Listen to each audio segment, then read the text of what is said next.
العلم هو النور الهادي والمفتاح لكل الخير من يرد الله به خيرا. السلام علیکم ورحمۃ اللہ وبرکاتہ۔ عزیز طلبہ، اس سے پہلے والے سبق میں مقدمۃ الکتاب کے تعلق سے بہت سے سوالات آپ کے سامنے پیش کیے گئے تھے، اس امید کے ساتھ کہ آپ انہیں لکھیں گے اور ان کے جوابات تلاش کر کے اپنی کاپی میں تحریر کریں گے تاکہ آپ کا علم مضبوط ہو اور آپ کی معلومات میں اضافہ ہو اور آپ کے علم کے اندر پختگی پیدا ہو۔ بہرحال اب یہاں سے باب المخارج شروع کیا جا رہا ہے۔ باب مخارج الحروف۔ جب یہ باب المخارج شروع کیا گیا تھا تو تمہیدی طور پر ایک تفصیل آپ کے سامنے ذکر کی گئی تھی، کیونکہ آپ الحمدللہ اللہ کے فضل اور اس کے کرم سے منتہی طلبہ بن چکے ہیں فن تجوید کے اعتبار سے، کیونکہ یہ المقدمۃ الجزریہ یہ نصاب کے مطابق تجوید کی آخری کتاب ہے۔ اس اعتبار سے آپ منتہی طلبہ ہیں، اس لیے بہت تفصیلی تمہید آپ کے سامنے پیش کی گئی تھی۔ تو اولاً انہی تفصیلات میں سے اور اسی تمہید سے چند سوالات آپ کی خدمت میں پیش کیے جا رہے ہیں جو آپ کے لیے بہت ضروری بھی ہیں اور بہت مفید بھی ہیں۔ اس لیے میرے عزیز طلبہ، آپ ان سوالات کو حسب سابق اپنی کاپی پر تحریر فرمائیں اور ان کے جوابات لکھیں۔ جو جوابات آپ کو بالکل اچھی طرح سے معلوم ہوں تو انہیں تحریر کر دیں، اور اگر کسی جواب کے اندر شک ہو یا جوابات معلوم نہ ہوں تو اسباق سن کر کے ان کی تفصیل معلوم کر لیں۔ بہرحال چلیے سوالات شروع کرتے ہیں۔ پہلا سوال ہے کہ مخرج کے لغوی اور اصطلاحی معنی بتلائیں۔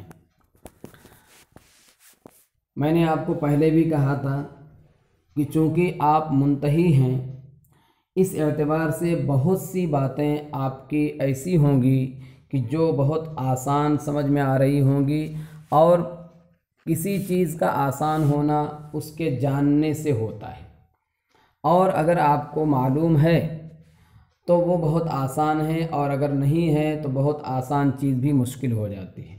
تو اس لیے آپ کے سامنے ساری باتیں پیش کی جاتی ہیں تاکہ جو باتیں آپ کو معلوم ہوں گی ان کا تکرار ہو جائے گا، اور جو باتیں آپ کو معلوم نہیں ہوں گی ان سے آپ کے علم میں اضافہ ہوگا، اور ان کو آپ توجہ کے ساتھ تلاش کریں گے اور اس کی فکر میں لگیں گے تو وہ بھی چیز بالکل آسان ہو جائے گی۔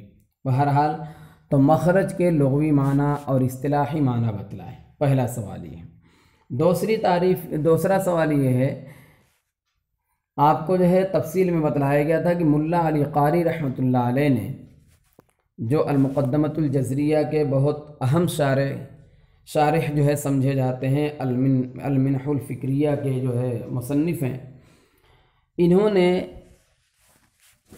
ایک تعریف جو عام طور سے کی جاتی ہے اور شاید وہی آپ بھی کریں، تو اس لیے اس کے بعد یہ لفظ استعمال کیا گیا ہے کہ اس تعریف کے بجائے مخرج کی جو دوسری تعریف کی ہے تو کیوں کی ہے اور اس میں کیا خوبی ہے۔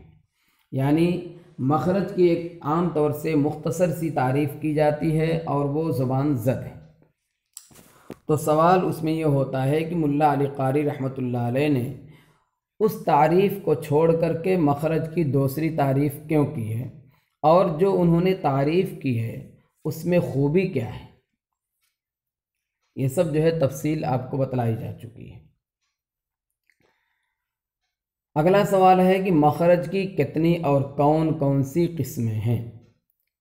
مخرج کی کتنی اور کون کون سی قسمیں ہیں وہ آپ بتائیں۔ پھر اس کے بعد جو ہے دوسرا سوال ہے کہ مخرج محقق اور مخرج مقدر کی تعریف و تعیین کریں۔ دو جز ہے، ایک تو مخرج محقق کی تعریف کریں، پھر جو ہے اس کی تعیین کریں کہ مخرج محقق کون کون سا ہے۔ اسی طرح سے مقدر کی تعریف کریں اور مخرج مقدر کی تعریف کے بعد یہ بتلائیں کہ مخرج مقدر کون کون سے مخارج کو کہا جاتا ہے اور مخرج مقدر میں کون کون سے مخارج شامل ہیں۔ ایک چیز جو ہے آپ جانتے ہیں کہ حرف آواز سے بنتا ہے اور آواز جو ہے سانس سے بنتی ہے، اس لیے ضمنی طور پہ یہ بات آپ کو بتلائی گئی تھی، اس لیے اس کی تعریف بھی آپ سے پوچھی جا رہی ہے کہ نفس، صوت اور حرف کے لغوی معنی اور اصطلاحی معنی، لغوی اور اصطلاحی معنی بیان کریں۔ نفس یعنی سانس، صوت یعنی آواز اور حرف کے لغوی اور اصطلاحی معنی بتلائیں۔ آگے ہے کہ حرف کی وجہ تسمیہ وضاحت کے ساتھ بیان کیجیے۔ حرف کو حرف کیوں کہتے ہیں اس کی وضاحت کیجیے اور اس کی وجہ تسمیہ جو ہے بیان کیجیے۔ اب جب جو ہے اس کی وجہ تسمیہ آپ بیان کریں گے تو اس سے جو ہے الف اور حمزہ جو ہے نکل جائے گا۔ تو سوال یہ ہوتا ہے کہ الف اور حمزہ کے مستثنی ہونے کی کیا وجہ ہے؟ یعنی اس سوال کو آپ سمجھنے سے پہلے آپ یہ سمجھیے کہ جو حرف کی وجہ تسمیہ جب آپ بیان کرنے جائیں گے تو حرف کی وجہ تسمیہ جو آپ بیان کریں گے اس وجہ تسمیہ کے بیان کرنے کی وجہ سے الف اور حمزہ یہ جو ہے خارج ہو جائیں گے، اس سے مستثنی ہو جائیں گے۔ تو سوال ہوگا کہ الف اور حمزہ اس سے مستثنی کیوں ہیں، وہ جواب دیں گے آپ۔ پھر اس کے بعد سوال ہوگا کہ الف کو حمزہ سے کیوں شروع کیا جاتا ہے، الف کو حمزہ سے کیوں شروع کیا جاتا ہے، تو پھر آپ اس کا جواب دیں گے۔ تو اس جواب پہ پھر ایک اعتراض ہوگا کہ اگر یہی وجہ تھی تو حمزہ سے ہی کیوں شروع کیا گیا، کسی دوسرے حرف سے شروع کرنے میں کیا حرج تھا؟ یعنی الف کو حمزہ سے شروع کرنے کی جب وجہ بیان کریں گے آپ تو اس وجہ پر پھر یہ سوال ہوگا۔ تو اس لیے جو ہے یہ سوال ذکر کیا گیا کہ اگر یہی وجہ تھی تو حمزہ سے ہی کیوں شروع کیا گیا، کسی دوسرے حرف سے شروع کرنے میں کیا حرج تھی، کیا حرج تھا؟ اگلا سوال ہے کہ حمزے کی اصل کیا ہے؟ حمزہ یعنی جو حروف تہجی میں حمزہ آتا ہے اس کی حمزہ کی اصل کیا ہے؟ نیز اس میں تو ابتدا بالسکون والی دشواری نہیں تھی، یعنی الف کی اگر وجہ بتلانے جائیں گے آپ کہ الف جو ہے حمزہ سے کیوں شروع ہوتا ہے تو اس پر جو ہے سوال یہ ہوگا کہ حمزہ کے اندر تو ابتدا بالسکون والی دشواری نہیں تھی، پھر حمزہ کو ہاں سے شروع کیوں کیا گیا؟ اگلا سوال ہے کہ اصول مخارج کتنے اور کون کون سے ہیں؟ اصول مخارج نہیں پوچھے جا رہے ہیں بلکہ اصول مخارج کتنے ہیں اور کون کون سے ہیں، نیز کس میں کتنے مخرج ہیں اور ان سے کتنے حروف ادا ہوتے ہیں۔ جب اصول مخارج کی تعداد آپ بتلائیں گے کہ اصول مخارج جو ہے 10 ہیں، 5 ہیں، 8 ہیں، کتنے ہیں، جو بھی آپ کے ذہن میں ہے اور جو بھی صحیح جواب ہے وہ جب جواب آپ دیں گے تو اس میں جو ہے سوال یہ ہوگا کہ کون سے مخرج سے کتنا حرف ادا ہوتا ہے۔ پھر آگے جو ہے حرف کی کتنی قسمیں ہیں اور ان کی تعریف کیا ہے۔ جس طرح سے آپ کو بتلایا گیا تھا کہ مخرج کی قسمیں ہیں، اسی طرح سے حرف کی بھی قسمیں ہیں۔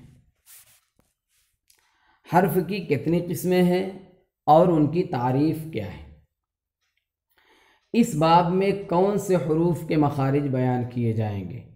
اس باب میں یعنی باب مخارج الحروف کے اندر کسی بھی کتاب میں جب باب مخارج الحروف ذکر کیا جاتا ہے تو اس میں جو ہے کون سے حروف کے مخرج بیان کیے جاتے ہیں۔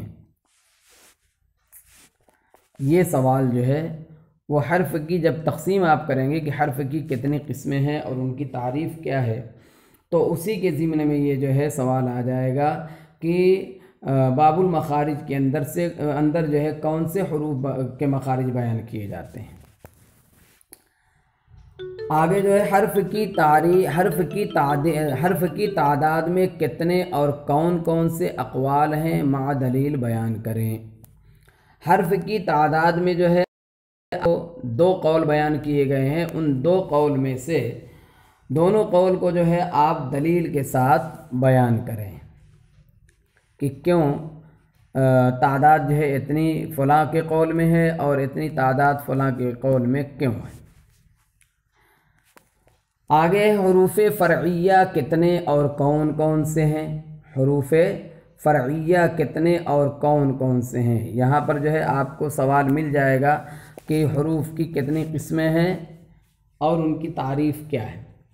اس سوال سے آپ کو جواب مل سکتا ہے، اسی لیے میں نے آپ کو شروع میں کہا تھا کہ بہت سے سوالات ایسے ہیں کہ اگر آپ انہیں غور سے دیکھیں گے اور ان پر غور فرمائیں گے تو اگلے سوال کا یہ یعنی جو ما سبق میں گزر چکے ہیں سوالات، ان سوالات کے جواب بھی ہیں یہ۔ بہرحال کیا حروف کی طرح حرکات بھی اصلی اور فرعی ہوتی ہیں؟ یہ سوال ہے کہ جس طرح سے حرف کو ہم اصلی اور فرعی مانتے ہیں تو کیا حرکت کو بھی اصلی اور فرعی مانا جاتا ہے اور حرکت بھی اصلی اور فرعی ہوتی ہیں؟ اگلا سوال ہے کہ حرکت اصلیہ اور فرعیہ کی تعریف مع مثال بیان کریں، مثال کے ساتھ بیان کریں حرف اصلیہ اور حرکت اصلیہ اور حرکت فرعیہ کی مثال بیان کریں۔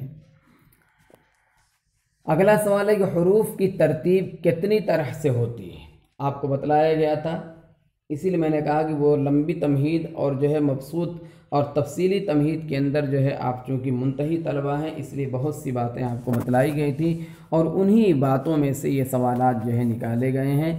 اس لیے ایسا کبھی نہیں آپ سوچیں اور جو ہے خیال کریں کہ یہ سوالات ایسے ہیں جو ہم نے سنا نہیں ہے اور اس کو ہم نے پڑھا نہیں ہے۔ حروف کی ترتیب کتنی طرح سے ہوتی ہے۔ آگے جو ہے سوال ہے کہ فقہا نے کس کے قول اور ترتیب کو مانا ہے اور قراء نے کس کو مانا ہے۔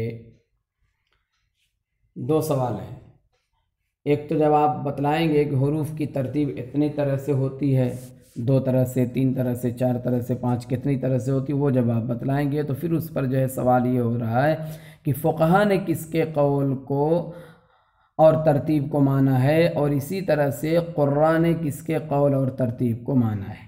بہرحال یہ تو سوالات تھے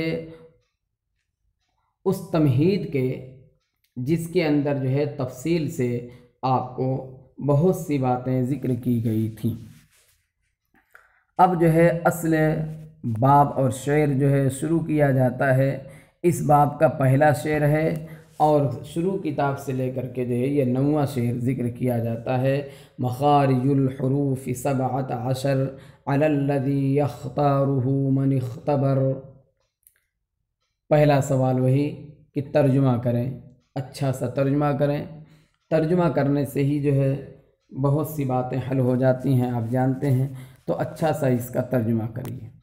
پھر اس کے بعد جو ہے سابقہ سوالات کی طرح آپ یہ بتلائیں کہ اس شعر کے اندر کیا بیان کیا گیا ہے۔ اگلا سوال ہے کہ مخارج کی تعداد کا اختلاف مع تعیین ائمہ ذکر کریں۔ مخارج کی تعداد میں جو ہے آپ کو بتلایا گیا تھا کہ مشہور اختلاف ہے، اس مشہور اختلاف کے علاوہ بھی آپ کو 2 قول اور بھی ذکر کیا گیا تھا، اگر وہ 2 قول آپ بیان کریں تو فبیہا، ورنہ تو جو ہے کم از کم جو مشہور اختلاف ہے 3 ائمہ کا، ان 3 ائمہ کے اختلاف کو ان کے اسماء کے ساتھ اور جو ہے تعداد مخارج کا جو اختلاف ہے تو تعداد مخارج کس کا قول کس کے ساتھ آپ جو ہے شامل کریں گے، یعنی کون کس کا قول ہے وہ جو ہے آپ اس کو یہاں پر ذکر کریں۔ یعنی تعین کے ساتھ۔ تعین کا مطلب یہاں پر مخارج کی تعین نہیں بلکہ اقوال کی تعین، کہ کس کے نزدیک کون سا قول لیا گیا ہے اور کون سا قول کس کا ہے۔ یختارہ بجائے ماضی کے مضارع کیوں بیان کیا گیا؟ یعنی آپ جب اس کا ترجمہ کریں گے تو آپ ترجمہ یوں کرتے ہیں کہ پسند کرتا ہے اس کو ایسا شخص، اختیار کرتا ہے، پسند کرتا ہے، حالانکہ جو بھی قائل ہے اس کا وہ تو بہت پہلے جو ہے پسند کر چکا ہے، تقریباً 150 ہجری کے اندر، لیکن ابھی جو ہے اسے مضارع کے ساتھ کیوں بیان کیا جاتا ہے؟ اچھا، اگلا سوال کیا جا رہا ہے کہ مخارج کی تعداد میں جمہور اور علامہ سیبویہ وغیرہ کا اختلاف کس نوعیت کا ہے؟ یہاں پہ ایک نام آ بھی گیا، علامہ سیبویہ کا، گویا کہ مخارج کی تعداد میں علامہ سیبویہ کا اختلاف ہے۔ تو سوال یہ ہے کہ مخارج کی تعداد میں جو جمہور کہتے ہیں اور ان کے علاوہ جو ہے جمہور کے مقابل جو ہے علامہ سیبویہ ہیں، علامہ فرہ ہیں، ان لوگوں کا جو اختلاف ہے تعداد کا، یہ جو ہے کس نوعیت کا ہے؟ واجب اور غیر واجب کا ہے، یا اولا اور غیر اولا کا ہے، اختلاف لفظی ہے، اختلاف معنوی ہے، کس نوعیت کا ہے؟ وہ آپ سے پوچھا جا رہا ہے۔ اگلا سوال ہے، فرمایا مصنف نے مخارج الحروف 17 علی الذی یختار، علی تو علی کے متعلق کو، علی کا ایک متعلق ہوگا، کیونکہ علی جو ہے حرف جر ہے، جار مجرور سے مل کر کے ایک متعلق، اس کا ایک متعلق ہوگا، کسی کے متعلق یہ ہوں گے، تو اس کا جو متعلق ہوگا اس کے متعلق کو حال مانا جائے گا۔ یہ جو ہے سوال سے ہی آپ کو نکل رہا ہے، یہ بات نکل رہی ہے۔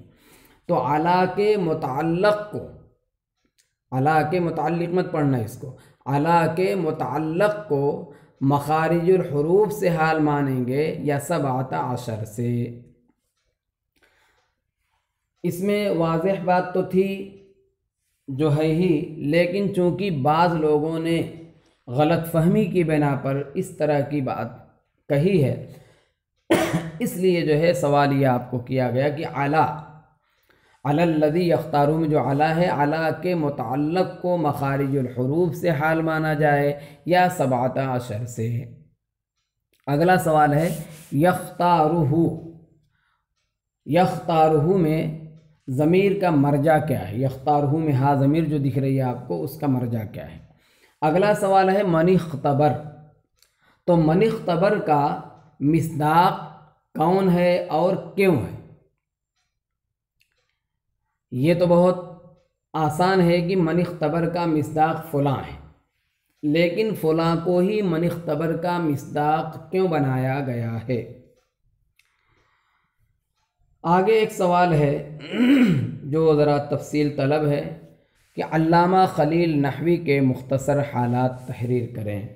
اصل میں علامہ خلیل نحوی یہ جو ہے تجوید کی دنیا میں ایسے شخص ہیں جنہوں نے سب سے پہلے تجوید پر کام کیا اور مخارج و صفات کے متعلق انہوں نے قلم اٹھایا، اس لیے جو ہے اور انہی کے قول کو جمہور علماء جو ہے اختیار کرتے ہیں، اس وجہ سے تھوڑا بہت جو ہے ہمیں ان کے بارے میں معلومات ہونی چاہیے، اس لیے جو ہے آپ سے مختصر حالات تحریر کرنے کے لیے کہا جا رہا ہے۔ یہ مختصر حالات کیا نام ہے تمہید کے اندر جو ہے وہ کیا کہتے ہیں تشریح کے اندر، اسباق کی تشریح کے اندر بیان کیے جا چکے ہیں، اس لیے کوئی پریشانی کی بات نہیں ہے۔ مختصر حالات جو علامہ خلیل نحوی کے ذکر کریں۔ امید ہے کہ عزیز طلبہ ان سب سوالات کے جوابات آپ اپنی علمی فائدے کے لیے ضرور تحریر فرمائیں گے۔ وما توفیقی الا باللہ۔ السلام علیکم ورحمۃ اللہ۔ السلام عليكم، لا تنسوا الاعجاب بالفيديو والاشتراك في القناة تشجيعا لنا لنستمر بنشر المزيد إن شاء الله.